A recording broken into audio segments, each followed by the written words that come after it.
sekarang Bunda Eni akan cerita yang melatar belakangi kenapa Bunda Eni ini dari seorang dosen kok ingin entrepreneur gitu. Nah, jadi ceritanya sangat menarik dan ini sangat rasional. Bunda Eni seorang yang istilahnya status dosen, tentunya dengan gaji yang zaman tahun 9 Bunda Eni merintis dari 86 sampai 98 itu selama hampir 12 tahun. Kehidupannya itu ya biasa-biasa saja karena namanya juga standar penggajian pegawai. Bapak juga posisi di TNI Angkatan Laut juga kan gajinya juga sama lah sebagai pegawai negeri. Nah, hanya pada saat itu bedanya dengan PNS adanya ULP. Kemudian anak-anak Bunda beranjak kebetulan dikaruniai Allah Subhanahu wa taala 1 putri dan 1 putra. Jadi Bunda ini punya 2 anugerah Allah Subhanahu wa taala, titipan Allah Subhanahu wa taala, 1 perempuan 1 laki-laki. Jadi yang kakaknya ada perempuan, yang adiknya itu laki-laki. Kebetulan kedua-duanya itu alhamdulillah cerdas-cerdas, pandai. Dari kecil tuh dia senang berbahasa Inggris gitu. Dari kecil ya, dari mulai playgroup, SD, SMP dia bakal ingin les. Nah, kebetulan di Jakarta ini sarananya memungkinkan. Jadi yang dua-duanya dileskan di LIA ya. Dan pada saat pindah dari Armada Timur ke Armada Barat atau dari Surabaya ke Jakarta, itu kebetulan anak-anak ini inginnya sekolah yang bagus, hanya 500 meter dari rumah kebetulan. Sebelum ke komplek itu ada yang namanya TK dan SD Al Azhar. Anak-anak maunya di situ. Akan tetapi setelah hitung-hitung budget dengan gaji berdua, tidak akan cukup kalau anak 2 ini masuk di Al Azhar. Nah, dari situlah semakin Bunda termotivasi untuk mendapatkan uang karena terlihat dari lingkungan sekitar Bunda semua hampir orang-orang wirausaha dan semuanya sukses lah yang ada di komplek perumahan Era Mas 2000 pada saat itu. Sehingga jiwa Bunda ini untuk semakin bulat untuk keluar dari karir dosen atau pengajar. Nah, ceritanya itu, jadi anak ingin ke Al Azhar. Setelah dihitung budget kita, itu ternyata tidak cukup. Gaji berdua aja tidak cukup kalau dua-dua masuk Al Azhar. Nah, disitulah awal langkah dari Bunda Eni beritikat untuk mendapatkan uang agar anak-anak bisa sekolah yang layak. Itu nawaitu dari awal pencetusan lebih tekad kuat untuk berentrepreneurship.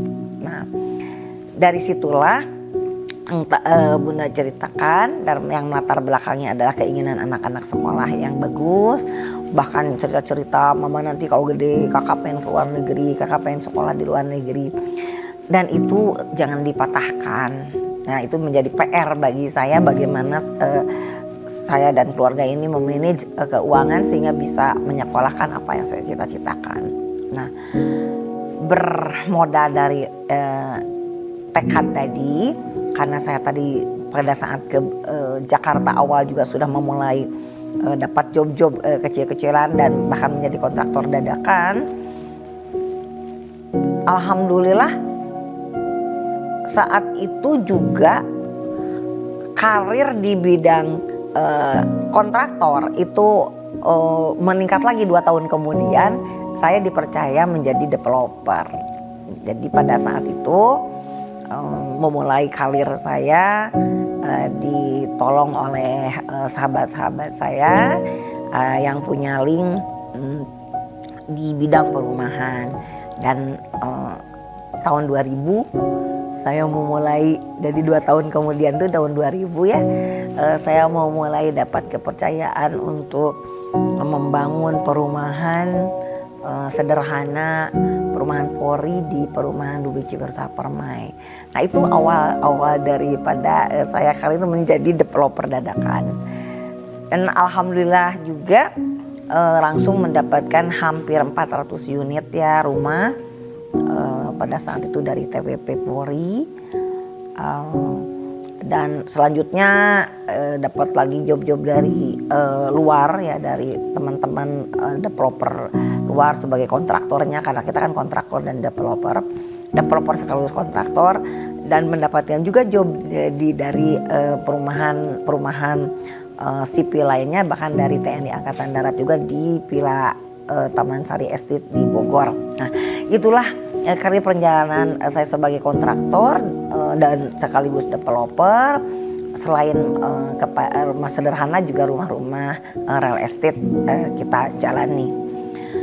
Berjalannya waktu di kontraktor ini sudah berjalan melintang 20 tahunan gitu ya. Dari tahun 98 sampai 2012 itu mulai saya diajak teman-teman untuk beralih atau ke mengembangkan usaha di bidang SPBU. Dan sejak tahun 2012 itulah saya mulai juga menjadi mitra kerja Pertamina dengan modal dari hasil tadi sebagai developer. Kita punya uang, sisa anak-anak, tentunya anak-anak begitu saya dapat uang langsung, memang nawaitu untuk anak-anak, saya depositokan satu anak 1 miliar untuk bisa sekolah. Itu anaknya masih SMP pada saat itu, dan yang satunya masih SMA kelas 3, sudah disiapkan untuk sekolah ke luar negeri yang semua sesuai yang mereka cita-citakan. Nah, anak saya pun langsung berangkat S1-nya kebetulan di IPB yang nomor 1, S2-nya ke Singapura. Dan yang nomor 2 juga alhamdulillah lulus di ITB jurusan IT. Nah, dan dia memilih, ternyata tadinya memilih untuk sekolah ke luar negeri, tapi memilih setelah lulus dari ITB dia malah memilih menikah dini dan melanjutkan usaha di perumahan. Nah, itu awal karir perumahan saya serahkan kepada anak yang nomor 2, dan saya mau mulai tahun 2012 itu di rekanan Pertamina, karena memang merasa sudah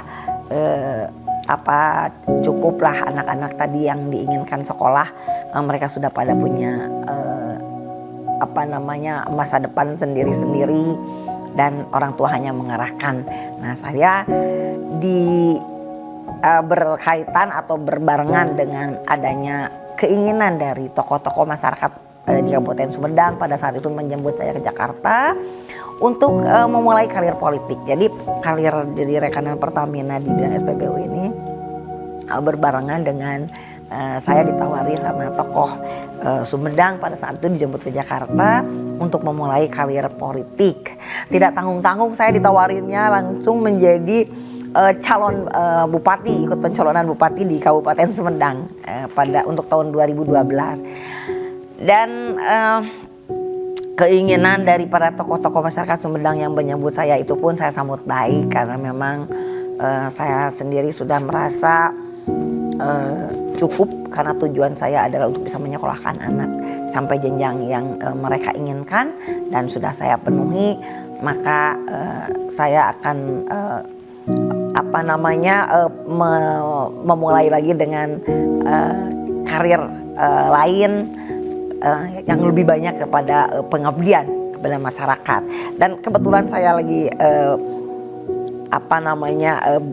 beralih profesi, yang ingin santai di rumah karena rekanan Pertamina itu sudah jelas SOP-nya, standar operasionalnya, jadi kita tidak terlalu detil dan tidak terlalu banyak menyita waktu, sehingga kesempatan yang baik tawaran daripada tokoh masyarakat itu juga saya sambut, dan mereka menyarankan dari independen melalui awal karir. Kebetulan pada saat itu undang-undang sangat memungkinkan, undang-undang pemilu dan pileg sangat memungkinkan untuk bisa adanya independen.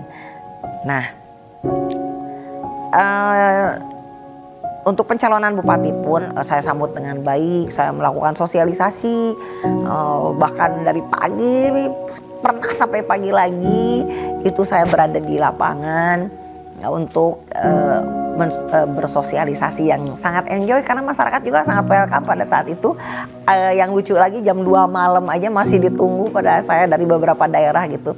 Katanya jam 2 masih tokoh masih pada stay menunggu Bunda Eni. Akhirnya sampai subuh saya baru sampai rumah. Pada saat itu saya sangat bersyukur dan senang memulai langkah politik saya tetap di independen. Pada saat itu juga pencalonan Bupati Sumedang, walaupun memang saya sendiri pun orang baru lagi, pulang ke tanah air sendiri, tanah kelahiran sendiri, karena setelah malang melintang lebih dari 30 tahun saya meninggalkan kota Sumedang, Jawa Barat.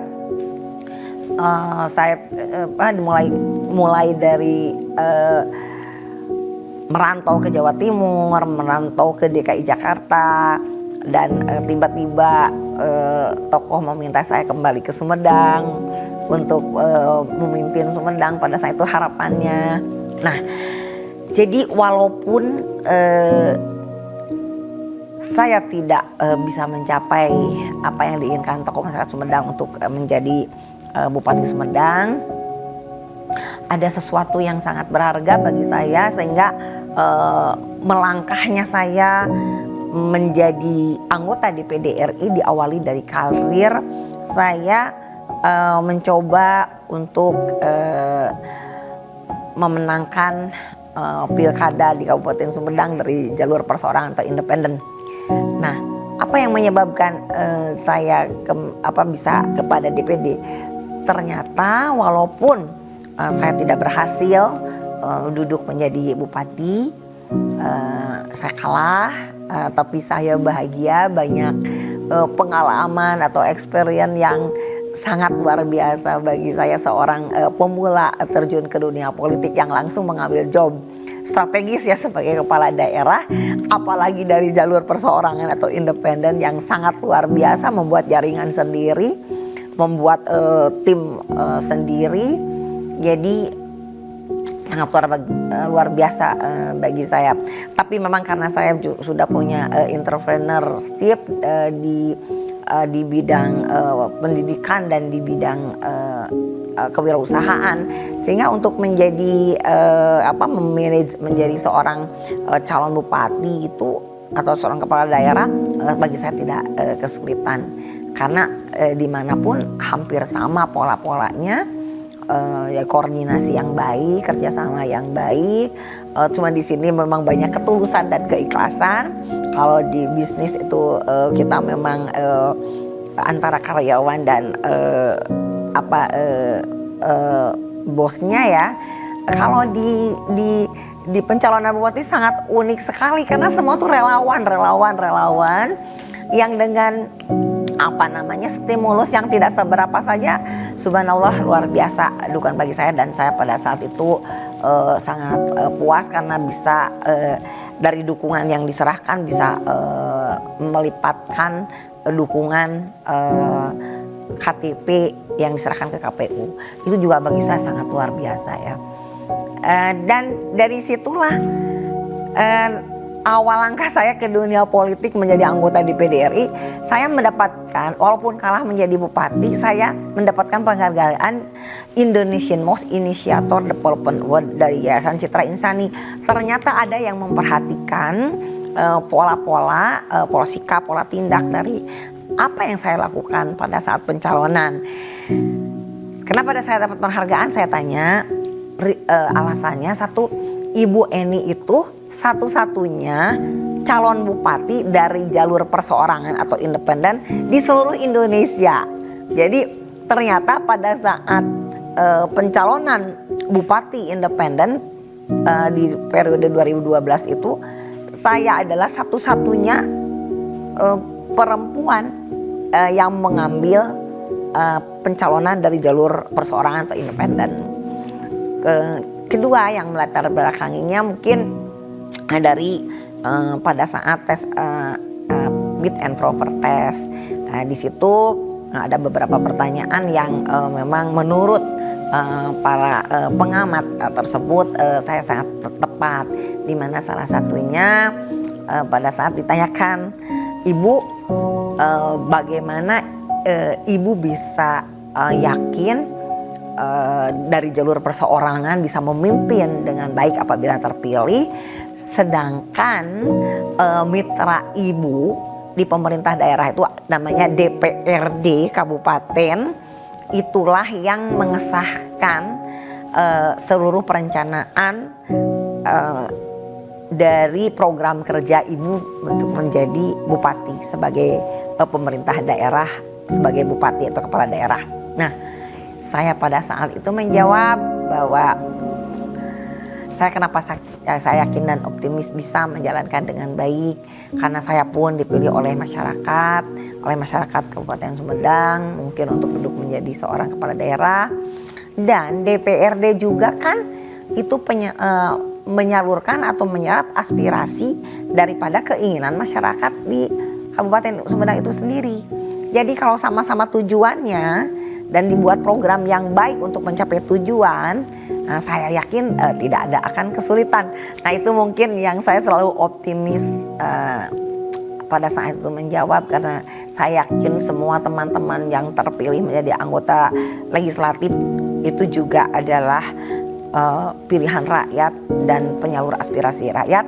Dan saya sebagai orang calon perseorangan pada saat itu, kalau toh ada ridho Allah, saya yakin bisa bersinergi dan bekerja sama, karena saya pun tentunya mengakomodir segala keinginan dengan skala prioritas harapan dari masyarakat itu sendiri. Nah, itulah dua pokok utama. Dan yang ketiga, saya selalu dalam kampanye tidak pernah menunjukkan pilih saya, pencitraan yang luar biasa. Saya hampir jauh dari pencitraan, karena apa yang harus dicitrakan, karena diri saya ini adalah orang yang baru lagi merantau, dari seorang pendidik, seorang akademisi dan entrepreneur yang kemudian terjun ke dunia politik. Mungkin di dunia saya tidak banyak pencitraan gitu ya. Jadi saya apa adanya saja, apa yang saya raih, apa yang saya capai ini adalah karena kerja keras saya dan dukungan dari seluruh keluarga besar kami.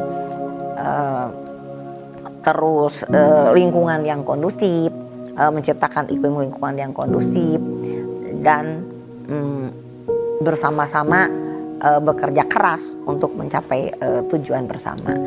Itu pun saya selalu, itulah kenapa saya selalu besar hati bahwa dari calon perseorangan pun akan bisa diterima di kalangan DPRD itu sendiri, dan karena sama-sama mempunyai visi yang sama. Jadi saya tidak pernah pencitraan kalau menurut pandangan daripada Yayasan Citra Insani yang memberi penghargaan Indonesian Most Initiator Development Award kepada saya, bahwa saya lebih banyak kepada edukasi, pencerahan tentang politik. Karena pada saat itu saya bilang, ini ada pengalaman pertama bagi kita untuk dipilih langsung oleh rakyat menjadi kepala daerah, yang biasanya oleh anggota dewan yang terhormat. Tapi kali ini undang-undang membolehkan bahwa masyarakatlah yang berhak untuk menentukan pemimpin di daerahnya. Dan saya pada saat itu lebih menyampaikan bahwa hati-hati dengan adanya penghargaan kepada masyarakat. Masyarakat dihargai yang sangat luar biasa hak-hak suaranya untuk menentukan pemimpinnya. Akan tetapi saya bilang, saya menurut pengalaman sebagai jiwa akademisi, bahwa di sini akan ada sisi yang membahayakan apabila pemilihan hak-hak rakyat atau pemberian hak-hak rakyat yang sangat luar biasa ini tidak dipergunakan oleh masyarakat, oleh rakyat itu dengan baik, karena akan ada yang namanya bahaya money politik, bahaya yang waktu saat itu belum terkenal ada bohir ya, bohir politik, tapi saat itu saya bilang adanya transaksional dalam berpolitik, sehingga yang punya uang lah yang akan memenangkan demokrasi ini, karena akan lebih kuat secara ekonomi atau secara keuangan. Dan saat itu saya bilang, saat ini saya ingin mencontohkan bahwa saya tidak akan melakukan money politik. Saya lebih banyak kepada pencerahan politik, karena saya ingin bangsa ini yang punya hak yang sangat terhormat dan berharga ini menjadi masyarakat yang bertanggung jawab akan masa depan generasinya. Saya saat itu sudah sampaikan, dan kalau ada yang mungkin rekaman kelas balik ya, pidato-pidato saat saya orasi itu lebih banyak kepada pencerahan politik, karena memang pada saat saya pilkada itu adalah awal dari disahkannya undang-undang pemilihan langsung, pilkada itu pemilihan langsung kepada masyarakat. Dan saya sudah menyampaikan bahwa yang namanya hak-hak, pemberian hak yang sangat luar biasa ini apabila tidak dipergunakan dengan baik dan benar, maka akan ada bahaya. Satu, money politik. Yang kedua, lahirnya transaksional, pendana-pendana yang akan berjuang untuk memenangkan kandidatnya walaupun tidak capable atau tidak memiliki kemampuan dalam manajerial sebagai pemimpin. Dan inilah sampah-sampah demokrasi yang pada saat tahun 2012 itu, tahun 2011 itu kan pada saat itu pas sosialisasi saya sudah sampaikan kepada seluruh masyarakat. Dan apa yang terjadi sekarang, apa yang saya omongkan berarti sekitar 14 tahun yang lalu ya, atau 12 tahun yang lalu, itu nyata di hadapan kita. Berapa ratus kepala daerah di seluruh negara kesatuan Republik Indonesia, termasuk beberapa yang di Jawa Barat, itu tersangkut dengan urusan penyalahgunaan kewenangan. Ini salah satu yang saya takutkan, karena adanya dana-dana politik yang tidak terkontrol, sehingga ketergantungan kepada para pendana pada saat itu yang sekarang populer dengan nama bohir-bohir politik. Nah, pada saat itu saya bilang pendana-pendana politik yang akan pada saat jadi akan menjerat daripada pejabat itu sendiri. Nah, itu pengalaman Bunda ini terjun ke dunia politik dari jalur perseorangan atau independen mulai pencalonan bupati. Dan ternyata walaupun Bunda Eni kalah menjadi bupati karena dapat penghargaan Indonesian Most Initiator Development Award, alhamdulillah pada saat itu banyak, hampir di seluruh Jawa Barat, tim Pak Ginanjar yang solid itu memberikan kepercayaan kepada Bunda Eni, karena Bapak Ginanjar Kartasasmita itu tidak mencalonkan lagi di periode 2014-2019, sehingga timnya mendengar ada independen dan mendapat penghargaan Indonesian Most Initiator Development Award, kompak bersatu untuk mendukung saya di pencalonan anggota DPD RI periode 14 sampai periode 19, yang alhamdulillah sampai sekarang kami tetap solid, kami terus bersama dengan pola-pola dan cara-cara yang bisa lakukan. Yang penting kita terus bersama, sekali saudara. Saya katakan jargon saya, sekali saudara tetap saudara. Itu pengalaman Bunda ini ke DPD RI, dari entrepreneur menuju Senayan.